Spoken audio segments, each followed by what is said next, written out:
Talk Shoes. Recorded live. Hello, this is Edward Hlutke with the Virtualization Security Podcast. Joining me today is Michael Berman, who is working at a stealth startup company, but is an SME in virtualization and cloud security, forensics, all sorts of fun stuff. And I'm Edward Hlutke, a.k.a. TechSciWill, everywhere else, author of 3 books, well, 4 books really, 3 on virtualization. You can find me on Amazon. That's it for this show, but we're going to be talking about kind of whatever floats our boat, I guess. Pre-call conversation, we were talking about virtual networking versus network virtualization. And the reason why I want to talk about this one is I think that there is a distinct difference of what both of those mean depending on whom you're talking to. If I'm talking to a switch vendor, for example, they'll think network virtualization and virtual networking is everything inside their switch. If I'm talking to a virtualization administrator, it's completely and utterly different. And I think the two talk past each other often. Now try to secure it when you can't talk the same language. What are your thoughts, Michael? Well, I think that's an important point, is that although there is some convergence on the language and the APIs for how we talk about this, we're not there yet with a uniform language or API. And that there's a lot of hidden plumbing in all of these tools and capabilities. And, speaking from experience, the management layer and some of these areas of hidden plumbing tend to get ignored, and that's where we get into reliability, availability, and often security problems as a result. So, in my experience, whether we're talking about software-defined networking or OpenFlow or Open vSwitch, to the effect that we control those things, we control that through the mediation of a hypervisor or some other supervisor that may be running on the hardware switch layer. And True. We need to talk about, there's a controller. And that where that controller lives is actually very important. How far down that controller extends control is also extremely important. For example, if we looked at a switch that supports SPV, as well as switches that support STT for OpenFlow, and we look at all the modern hypervisors out there, they don't have the STT or SPV protocols anywhere in their switch layer. Right? Today.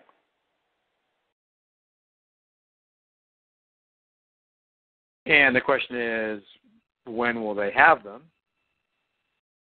And, if we're talking about, and maybe we should define these. So one is stateless tunneling. Which is really the other one the general OpenFlow protocol. Right. And then the other one is, don't Google. And just for those playing at home, do not Google the STD protocol. Well, you will get a lot of stuff. Let's just stop there. It's an IEEE standard for another UDP TCP equivalent. It's built right on top of IP, on top of Ethernet, actually, for another way of doing inbound routing and stuff like that. And switching, right? Yep. It's a combination of things. And most things will run right on top of it with no problem if the switch supports it. Well, right. In a way, it's funny that you talked this up. Suddenly it just flashed on me that there's a lot of Internet protocol networks that, if we think about that, the Internet protocol, when it's running across glass, until recently, was, of course, running on top of some other thing, maybe ATM, some other transport layer that was specific to the fiber and the mechanics, right, of optical to electrical transmission and changes. And I do, unfortunately, I have lived through some interesting times where, the ATM layer underneath broke down in a particularly fascinating way. And diagnosing that from the IP layer was a lot of fun. And so, we're basically entering into an era where we're wrapping these things more and more. And when you start talking about SPB doesn't wrap anything. Everything else can run on top. Remember, SPB is shortest path bridging. It's IEEE 802.1 AQ, and it is a replacement effectively for spanning tree protocol. So it's going to try to find the shortest path to bridge between point A and point B. Right. So in fact, everything it's layer two routing decision, right? Exactly. You want to talk about exactly. that? Yeah. Exactly. But what I'm saying is a lot of people are using software-defined networking to essentially create a layer 2 connection between two networks that are actually physically remote from each other. Well, so if we talk about is a tunneling encapsulation, which is on top of all that. Right, but usually on top of either TCP or UDP or even GRE if they want to do it.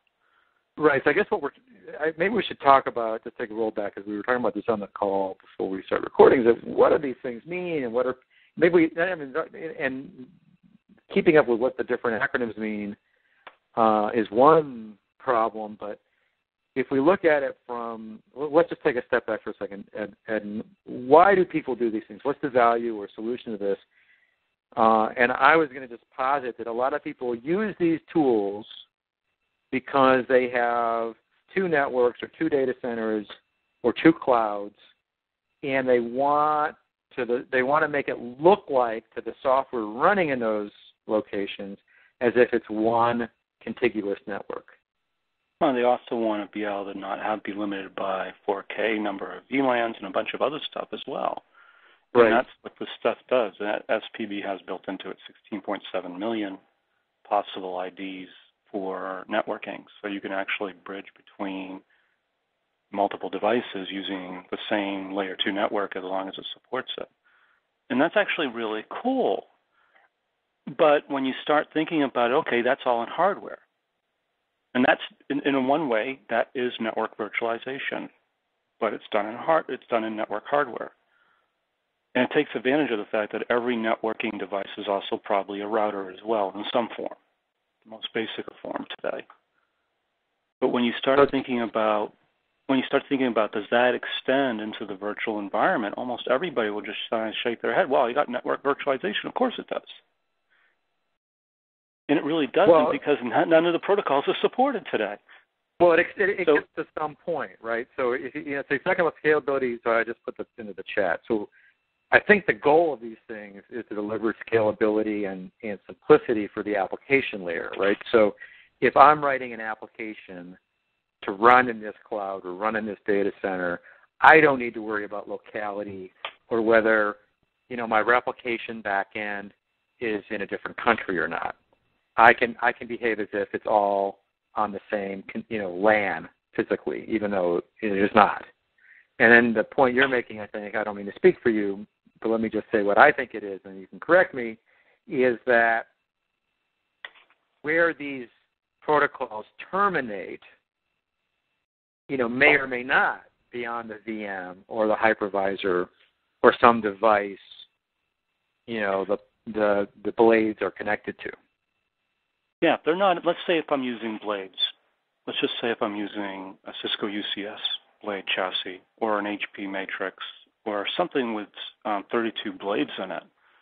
Each of those blades can run 300 VMs. Simple math tells me, 32 times 300, that's an awful lot of VMs.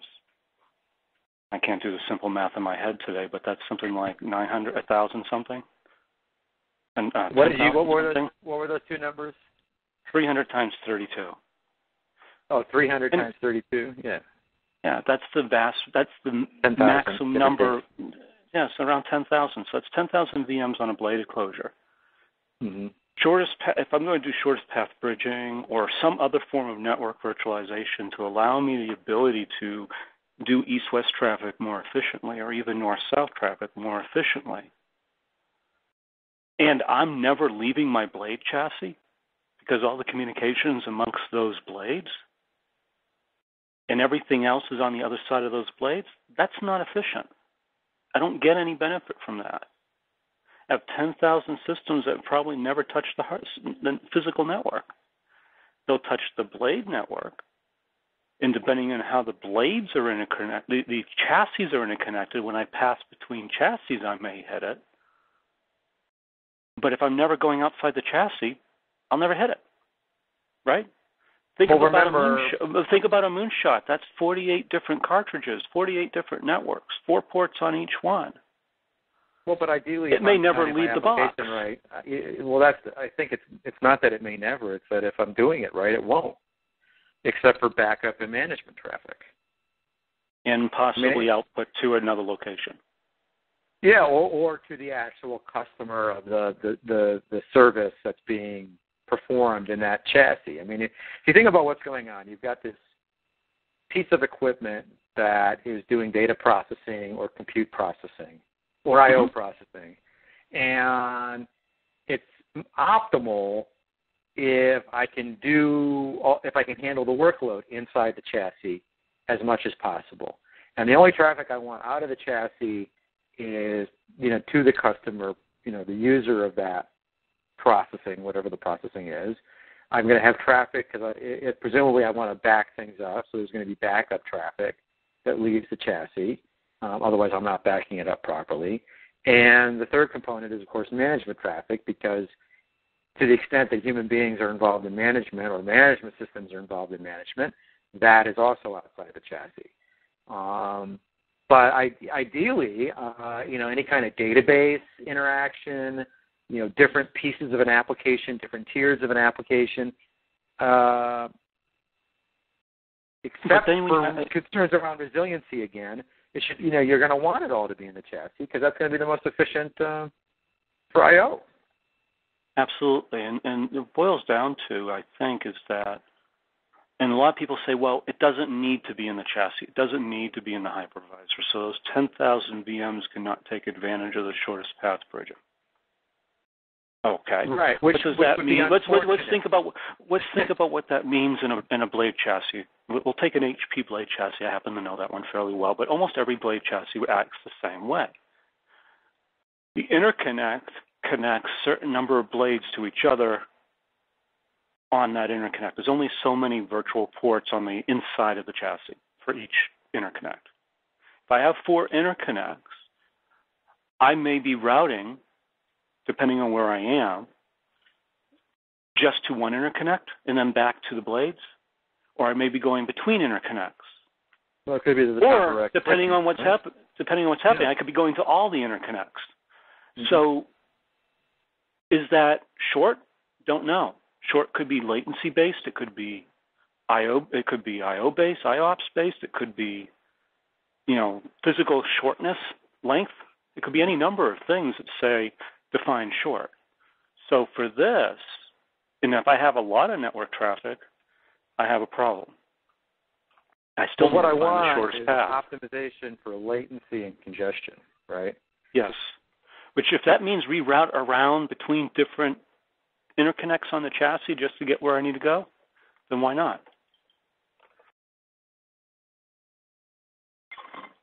In fact, you want it to do that because the shortest path interconnect may be getting congested. And as we know, there's some very bad things that happen in high congestion circumstances. So rather than adding to the congestion, we're going to want to route around the node that's currently congested and maybe even take a longer path, but it'll still be the lower latency or perhaps less failure prone or less likely to trigger a catastrophic failure, right? So, if we can, we want our protocols to be that smart. Yeah. And certainly some of these are getting that smart. So we can assume that maybe going into the chassis, and by the way, and if you interconnect chassis to chassis and then instead of going to a top-of-rack switch, which is actually possible for east-west traffic, you may actually find that going to the top-of-rack may be the least congested. But that's one problem. Okay, so now we go to the other one. We actually involve SDN in this.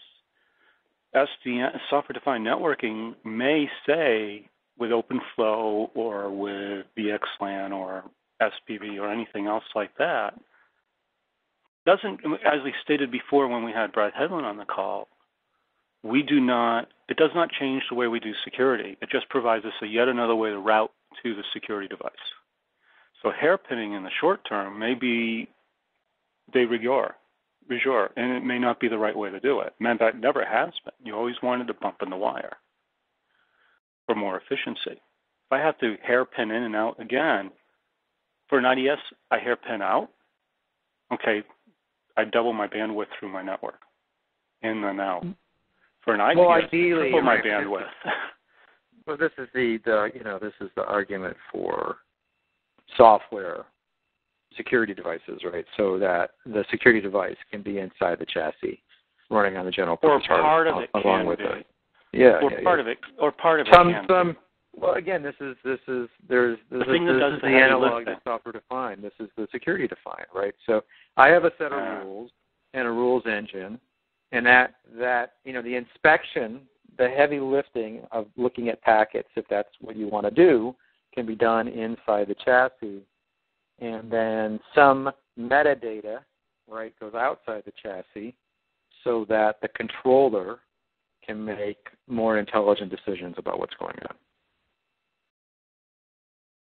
So if I'm using a device, a virtual controller, let's say, mm-hmm.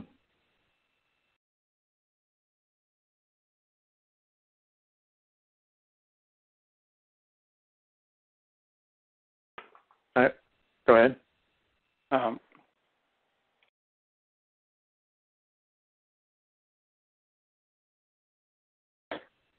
The virtual controller, if it's inside of, let's look at Nicira. Nicira puts a OpenFlow style controller into every hypervisor as either an appliance or a plug-in to the Open vSwitch, right? A module to the Open vSwitch. In vSphere, it is a virtual appliance that you route to through the virtual switch, and then you hit the OpenFlow controller, and it does all the right things for STT and OpenFlow and all and now VXLAN and so forth. And later with VMware NSX, all that will be migrated down into the actual virtual switch. So as soon as you hit the virtual network, you have a form of SDN using VXLAN as the tunneling. But all well and good. That means that if anybody's doing VXLAN externally and internally, they all speak the same language, and I can continue that across my network no matter where I'm going, right? Right. And it terminates at the vSwitch, so whoever I'm talking to participates in that and so forth. And I think that's a good thing when you start talking about 10,000 VMs in one blade chassis. Because I'll guarantee you those 10,000 VMs are not actually in the same trust zone, security zone, or even the same network, especially if I'm dealing with multiple tenants. So if I'm dealing with multiple tenants, I have to actually break it out right. This is your point. So this is where, and the reason why we, why we care about VLAN ID, tag limits and things like this is because in a large cloud data center where we have, potentially millions of tenants, and we want their virtual machines to float around anywhere in the data center, ideally, for both reliability and performance reasons, we need the networking and the networking compartmentalization that, maybe we would have just used traditional VLANs to accomplish. We can't anymore because there aren't enough VLANs. However, in terms of VLAN tags. But however, if you terminate at the hardware and don't extend into the virtual switch like that particular option does, then you have a problem. Well, no. Then you have to actually act as a gateway from 16.7 million to possibly the 4,000 inside the chassis or inside the hypervisor. So you actually have to end up doing a gateway functionality to map from A to B. Right. Which I'm not sure how expensive that will be. See, on a small network, none of this makes a difference. I can terminate the hardware and no one would care. I can hairpin in and out and no one would care. I won't get any massive performance degradations by doing that on a small enough network. How small that is depends on the number of sessions you're going to be seeing per second, right? If I'm seeing billions of requests in an hour, I'll guarantee you a hairpin like that would kill it. I can tell you right now that possibly adding in the mapping functionality could also impact performance. I think it's a volume issue in a lot of ways. And that's why I think most of these solutions are looking at only handling the top 10,000 customers in the world and handling large volumes in very, very large networks instead of small networks handling lots and lots and lots of packets. I'm not sure it can scale down. Well, this is an interesting point because this is an availability issue to me more than anything else. Well, no, but think about what the market is now. You know, how many, I mean, there are people who seriously think about this in the terms of, I'm bringing a product to the market, and my customer is either Amazon, Facebook, Twitter, Salesforce, Google. You know, right now, if you add Apple to the mix, I think it's 12% of the servers in the world are being bought by 5 or 6 companies. True. I can see that. Yeah, so it's a very interesting problem. You know, is there such a thing in our business? You know, Ed, you and I'll call it the IT business. Do we care about SMBs anymore? You and I might be friends and customers who are SMBs, but if you're HP or Dell or whomever, who do you care about now? Well, I think that's a misnomer. I think that's really the problem. Maybe I'll get a one-time or a large number of dollars off the top 10,000 customers in the world, but there are only 10,000 customers. However, there are 3 to 4 million, in just the U.S. alone, there's 3 to 4 million small businesses. It's probably about 2 million medium to large businesses. If you think about that one, there's 5 million customers underserved. And if they try to implement it, they don't have the expertise and they'll do it wrong, leaving all sorts of security holes. I think networking needs to be literally plug and play. It just should work. And it needs to go all the way down to the hypervisor and the virtual machine. That's where the network starts, at the virtual machine, and heads out from there. Well, I'm gonna modify that slightly and say, you know, if we're trying to address the broader market, it has to go not to just the VM, but it needs to go to the Windows 9 and the Linux box and the OS X or iOS or Android device. It has to go to whatever is acting as the network interface. It needs to go to the endpoint, and if that endpoint is in somebody's hand, so be it. I would agree with you. Now the question becomes... Or being worn on their face now. Well, Google Glass, yeah. But when you think about that, how do you secure it? Or should you even bother?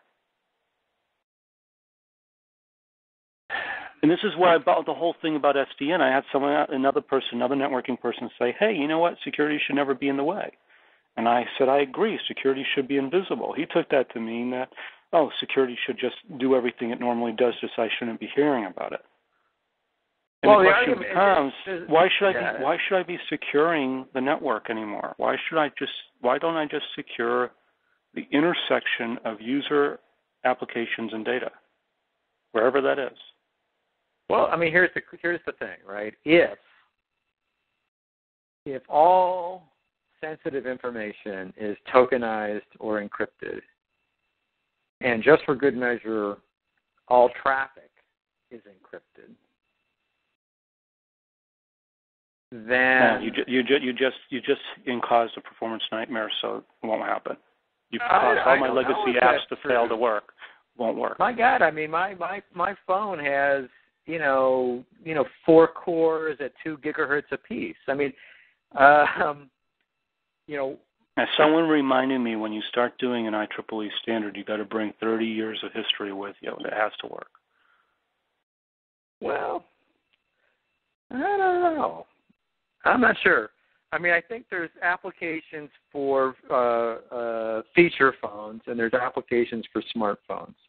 And I'll grant you, the feature phone application is, constricted and limited by what you can do in SMS. But if we're talking about smartphones, then you've got multi-core processors that are now capable, in some cases, of virtualization themselves. True.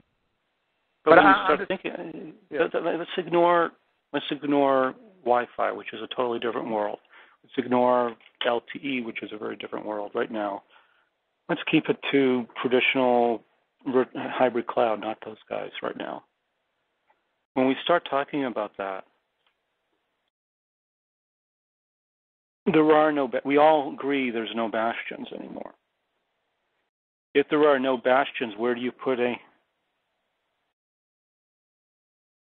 if you put one out there, what is the best approach to doing any type of security? And the only one I can come up with today is the intersection applications, users, and data. And by users, I mean their identity passed from the end wherever the edge is all the way in. It cannot be just sit there at the end of the VPN and then just whoever you think it is. Location, device, GPS settings, whatever you want, the special handshake you use, the fingerprint, whatever all that stuff is, has to become pushed all the way in so that there can be a more intelligent decision at those intersections.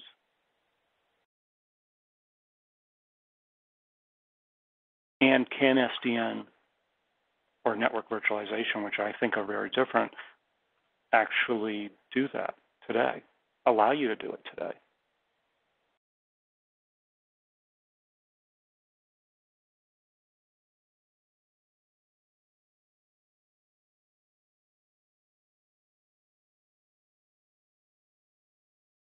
Lucia? No, I'm here. I'm just thinking. So I have slowly evolved to the opinion that you embed, and this is the bump in the wire or the hairpin question, but you embed policy control and policy decision making, into the junction points of the network. And that given the way network virtualization works today, there may not be any junction points.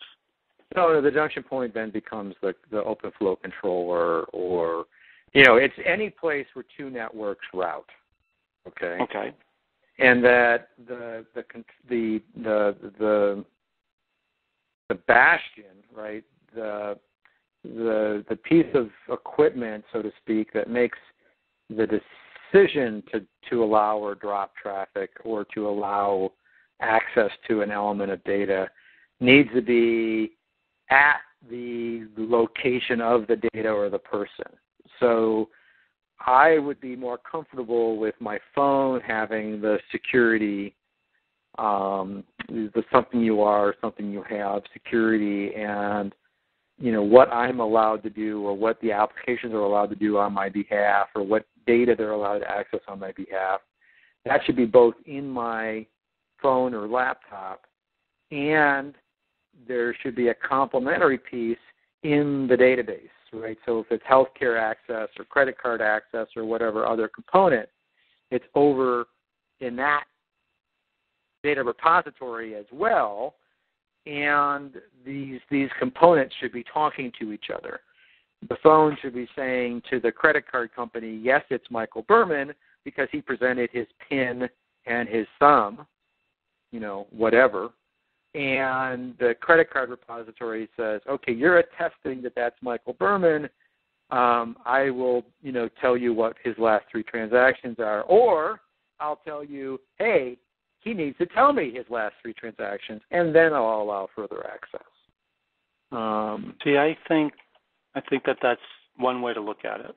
I think that there's a little bit more that needs to be done as well, and that is that when you look at all this stuff,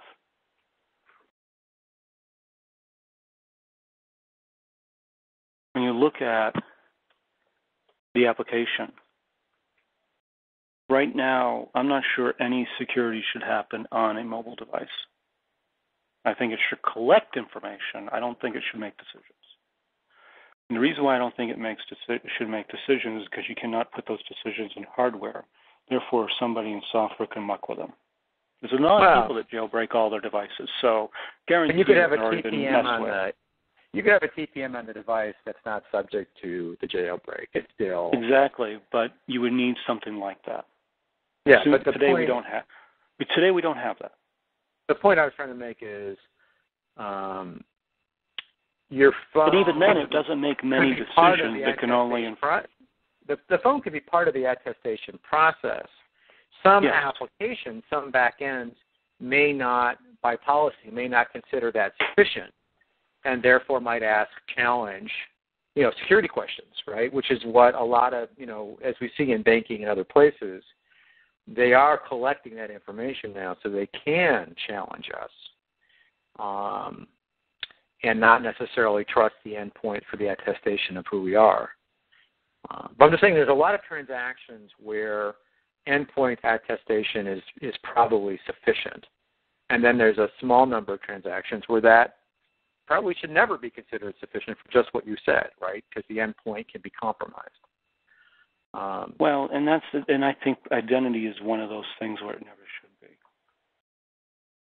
I mean, we've just gone full circle here, but when you think about... I disagree. I think if I'm buying coffee at Starbucks, I think that's a risk we can assume, whether my device should be trusted for letting me, make use of my Starbucks. No, you're missing my point, and that is that identity, and as we talked to the young lady who joined us, the teenager that joined us, is that her one device has multiple identities. And you have no idea which one's in use. And you have absolutely no idea that it's her at the other end of the phone because she lets her friend borrow for certain identities.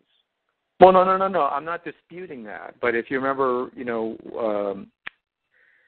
what she was talking about is that there were circumstances where she didn't care. And that's my point. There are circumstances where I don't care. Now, I don't get to be sole arbiter, right? The fact, I might decide that I'm willing to assume the risk in a banking transaction, but the bank gets to trump that, right? Starbucks gets to trump that. But I'm just saying, in general, there are circumstances that are low enough risk. I mean, look at what's being done now, Ed. I mean, we could talk about this all day. But right now, today, you can walk up to a security checkpoint, present your phone, and you're halfway on board an airplane. I agree with you. I do it all the time because that's my ticket. Yeah. But it's not there to verify me. It's just holding my ticket. But and they actually do monitor to make sure it's not a duplicate ticket and things like that. So I'm pretty sure that they're going to find out if someone's using the same ticket over and over again. Well, but where do you do that? Where do you do that decision? Is it done on the phone? Hell no. You can't do it there. You have to do it inside of something else. Again, that's the user. The device is the user, is the phone. They're doing something where they're following the user to his ticket, which goes and queries a system to say, yep, you're good, you're bad, you're whatever. Based on that ticket, specifically, let's say, getting pre-check thing with your ticket, they do make a decision on another device. They don't make the decision on your phone or anything like that. They have another device that makes that decision for you. But they're also doing further checks as they do that. The question I have is if that is a virtual network or network virtualization or SDN, and that decisions made in a virtual machine, Let's bring this all the way back to the original conversation. Should it be made? Where's the bastion for that? Shouldn't that? You say it should be made at the connection points, okay, or controller. Well, I don't think so. No. I'm For saying this, I may want to do something else, but I have to pull I need to pull a bunch of data with me that we don't pull today. If I unlock that phone with a fingerprint, that should be pulled out. The biometrics should be going with it. If I used No, the biometrics should not be transferred off the phone. I would disagree with that. Well, I need to know that all factors of authentication have been passed. Well, what I'm saying is you have certain applications where you may, in terms of the risk profile, accept the endpoint attestation that I am Michael Berman. And that is no different from whether it's a phone, a laptop, or a pin and chip reader. You're trusting a pin and chip reader, right? Which is again they're passing attestation over to me. And they're usually passing that. I would hope they're passing that attestation way in a cryptographically secure manner, right? I don't want my raw biometric data transferred from the phone, but I'm okay if the SHA-256 of my fingerprint is being transferred. But I think what I'm trying to say is that, and maybe I think we're probably in agreement. We're just, I think, maybe arguing about underlying. It passes something. It passed an element that's saying, "Yep, you passed a biometric check." That's great. You pass that information to me using whatever mechanism. But right now, that doesn't go any further than the VPN. It doesn't go to the. Oh, but it could. It could go all the way. It could, but it doesn't. It could go all the way to my bank, where it's checked against. So let's go back to the TSA example. But right? It doesn't happen today. But it could. It absolutely could, but the protocols aren't built to do it because no one speaks all the same protocols for security. Which is why the networking protocols just don't have it in there. Which is why when you go to your bank, or some of us go to our bank today, and we're not at an endpoint the bank recognizes as secure, the bank may issue a challenge question, right, to then verify my identity. All we're talking about is if we want to make these things secure end to end, is this person who they say they are? Well, that begs the question, and this always does. Do we need to make it secure end to end? This is the question asked all the time. 95% of the traffic in the world, the answer is probably no. But for the 5% where the answer is yes, then yeah, you got to make it secure end to end. And now let's put that in real numbers. I mean, people think 5% is going to be a really tiny number. It really is not. Not when you look at the network traffic around the world. It's huge. So 5% of an exabyte is still a lot of traffic, yeah. Exactly. So when you start talking about that, I think what we're missing is that's why I think it's app, user, and data. Based on the classification of the data, will tell the app that I need attestation based on this criteria, and the user needs to provide that. And that needs to be part of the communication all the way up and down the stack. If I say that data is not classified at any special level, it's Wikipedia data, right? Yeah. And I'm not making an edit to a sensitive page. Exactly. I'm not making an edit to a sensitive page. Edit process would be changing of data, which implies I need a different level of classification. Correct. But if I'm just presenting a web page like Wikipedia, it's like, well, you know what? I don't need anything. Just do it. Yeah. But if I'm going to edit it, I need to know a little bit more about you. I want authentication information. That's right. And if it's Barack Obama's web page, I need even more information, right? I mean, that's just the way it works. Exactly. So I'm thinking that, and not only that, when I start thinking about where data has been, I really need to know where the user has been during that session to find out what else is also involved in there. Yeah, but see, now you're traveling into very, very troublesome land, right? So if we take a step back for just a second, I don't really want to mix too much about current events in here, but if we were to we're not going to. Don't even mention No. I'm just talking about metadata. If we were to talk about privacy as a concern, okay, then is that still 5% of the traffic? That's the point I want to make. So I'm just going to say right now that probably less than 5% of my traffic requires a high degree of security because, or I'm just going to say there's some percentage of my traffic that's between me and my bank or me and my doctor, whatever. That needs to be secure. I'm not, no ifs, ands, or buts. But anywhere, I believe that if anywhere you have to log in, it needs to be secured. Better. Okay, then that's more traffic because maybe I log in to read the New York Times or something.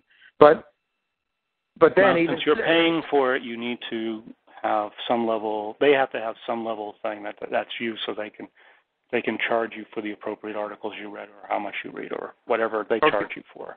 Right, but also potentially, we could get into that. That gets complicated. All right, so there may be more traffic, but then what I'm just trying to say is, if metadata and privacy is worth protecting, and I'm not arguing it is, but if it were worth protecting, then that's a much bigger proportion of the world's traffic. I would agree with you. It's probably 10%. Suddenly it matters where I am located. Suddenly it matters what websites I visit, even if it is Wikipedia, because maybe it matters which Wikipedia page I'm looking at. Right? When you I don't know if when you said one of those protocols and I thought I heard STD and I Googled STD. It's STB. Right? I know. But when I Googled STD, which also stands for sexually transmitted disease. Well, I know what it stands for. Thank you. Yeah, but I'm making my point here. Please bear with me. It may matter that the world knows that I searched on those three letters. Right? Because that's a privacy problem, potentially. And even if I was only going to Wikipedia or Google with those three letters, it may matter. And so suddenly now we're talking about a heck of a lot more traffic that needs to be made opaque. True.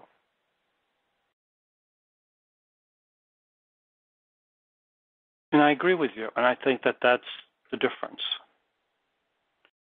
But we still don't have it built into the applications. We don't have any way of getting that in. But when you start talking about these protocols, like SPB, like STP, if they're still not supported in the virtual network, you're still up a creek because you can't pass that information down. You don't even have the find choice. Some other it's not even out there as an option. Exactly. It's not out there as an option, so therefore anybody that designs around it is missing the point of using it. Mm-hmm. And now when we start talking about security and passing identity around, then we got to start talking about SAML, which is really TCP, on top of whatever you're going to be doing. And if it's a UDP-based transport, you know the old joke, I just didn't get it. Yeah. Does it ask to be resent? I think you're talking about UDP there. But anyway, go ahead. Yeah. Now, SAML over VXLAN is TCP is IP over UDP, right? Is it over UDP? I thought it was over TCP. But go ahead. I thought it was over UDP. Yeah. All right. But if we do that, then why not do it at the Ethernet level? Yeah. But when you start talking about that, it's like, okay, well, all these vendors are saying end at the hardware, and I just can't see that being reality. I don't think you can just end at the hardware. And this is the biggest problem, is that most people that are not networking people just don't understand the protocols involved. And the virtualization networking people may not necessarily understand the virtual network because they just sit there and not do anything. They say, ends at the hardware. That's what I'm done. I consider the box to be a box, a regular box. So what if you're subdividing it?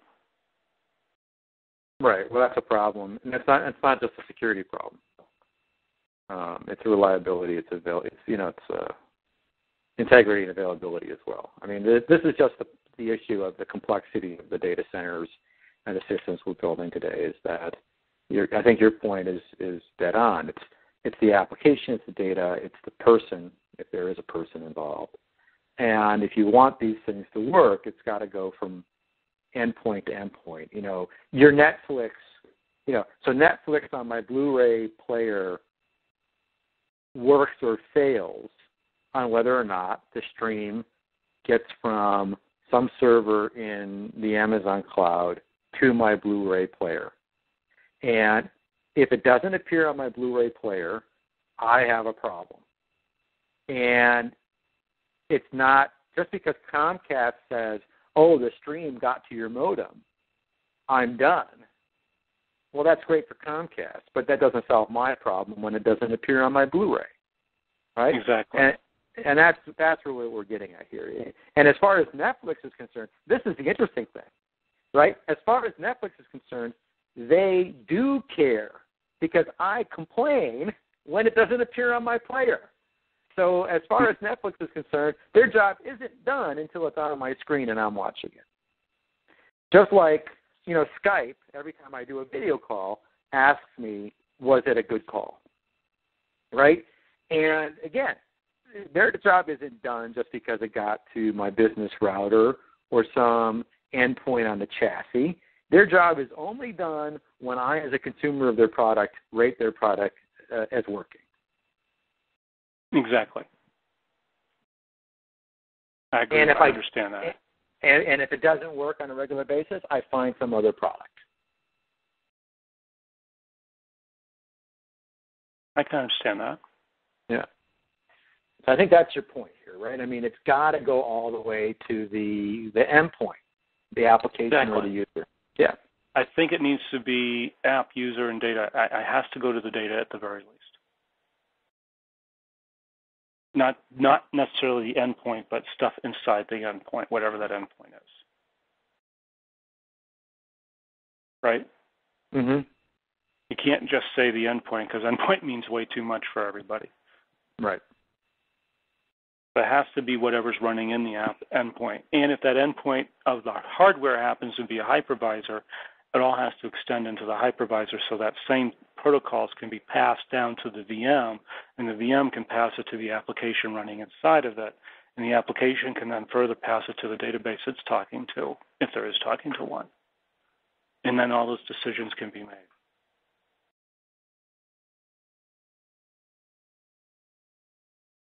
I just don't see that happening anytime soon.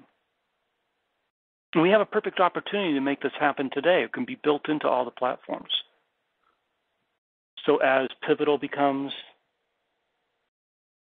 more and more popular, as all the other different platforms of service become popular, they could actually bake this right into the platform. And the question is, will they?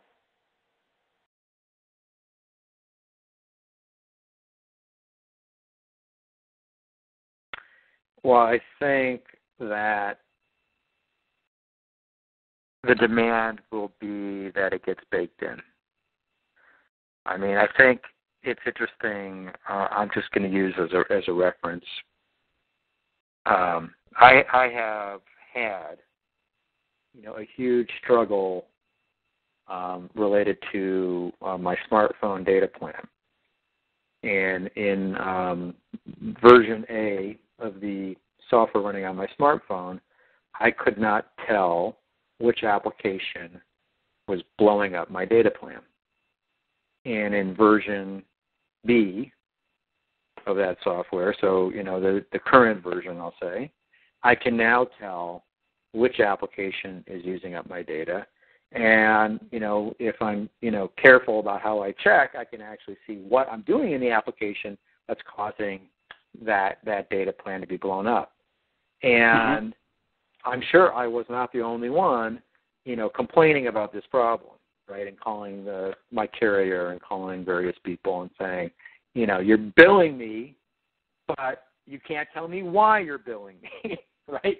You don't know what data is doing it, and I don't know what data is doing it. This is a problem. So what application is doing it? So, this kind of behavior of basically its cost is going to drive both the consumer and the vendors the application writers, they need this information.